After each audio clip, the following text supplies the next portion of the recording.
Welcome dear students to my channel Biology with Dr. Ishrat. Today we are going to discuss Caesalpinia pulcherrima.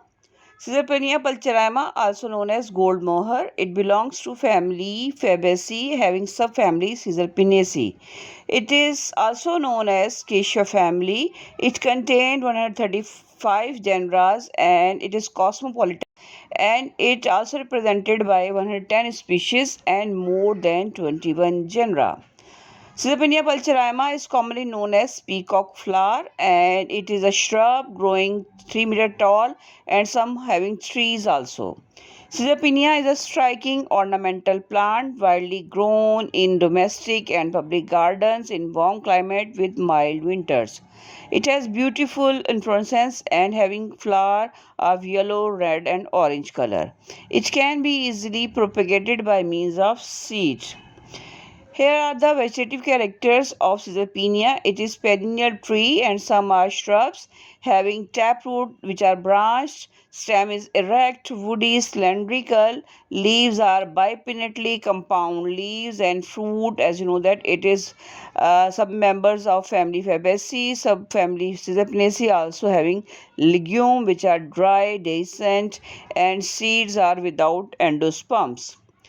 So here are the floral characters. Floral characters.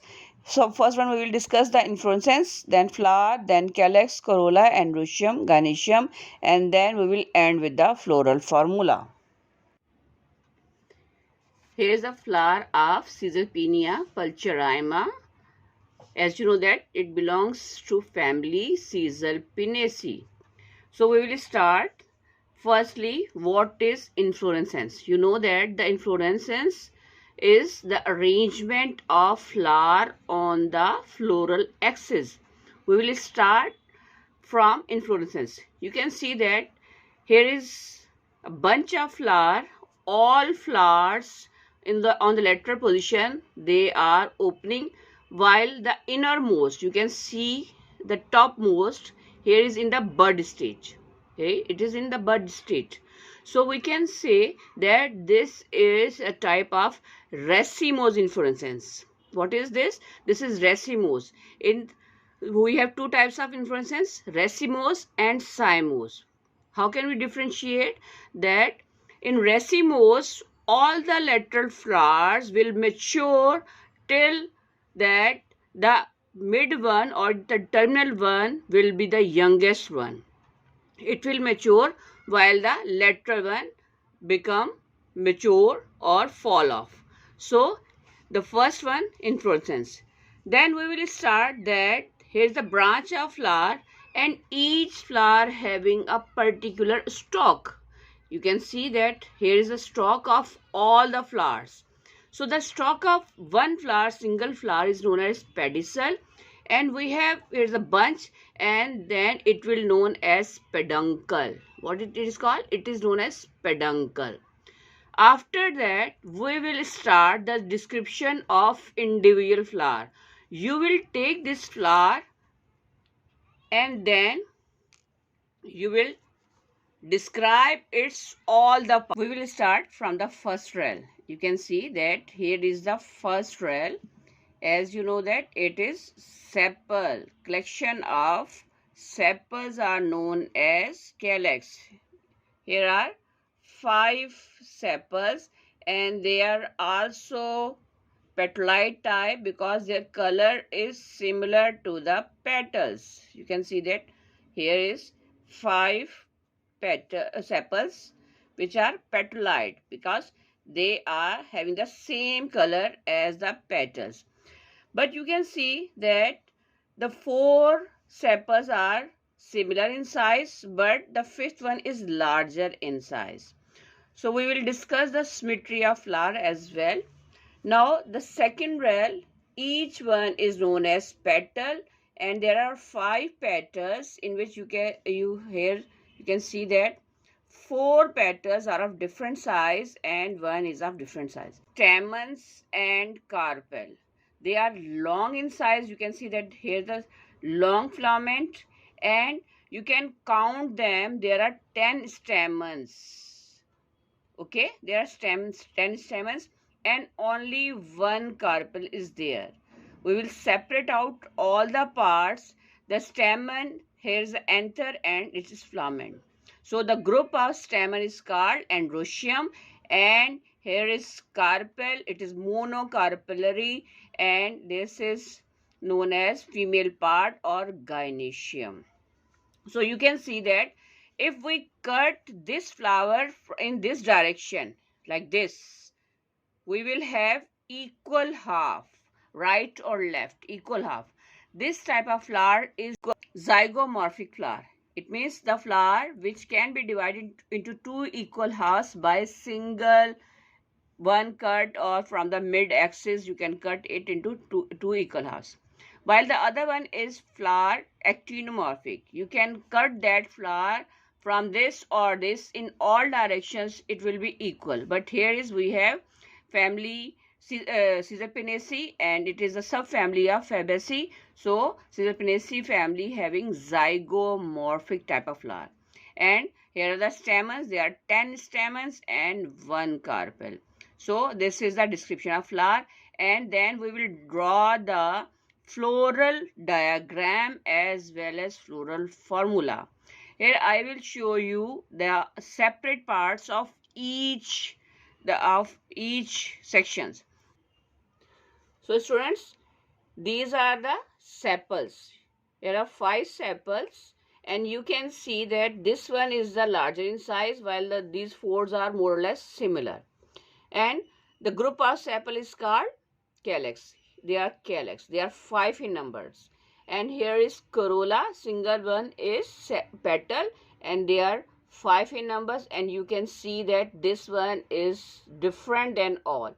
That's why we cannot cut this flower from more than 2 halves, and it will be the zygomorphic, because we can just cut in single section.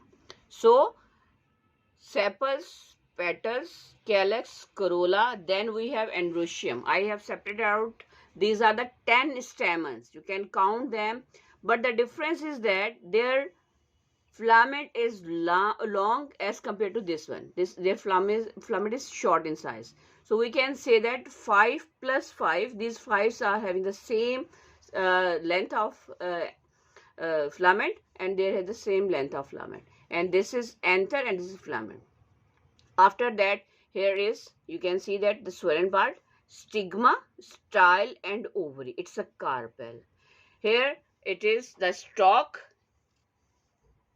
So now we will observe that the floral formula and floral diagram.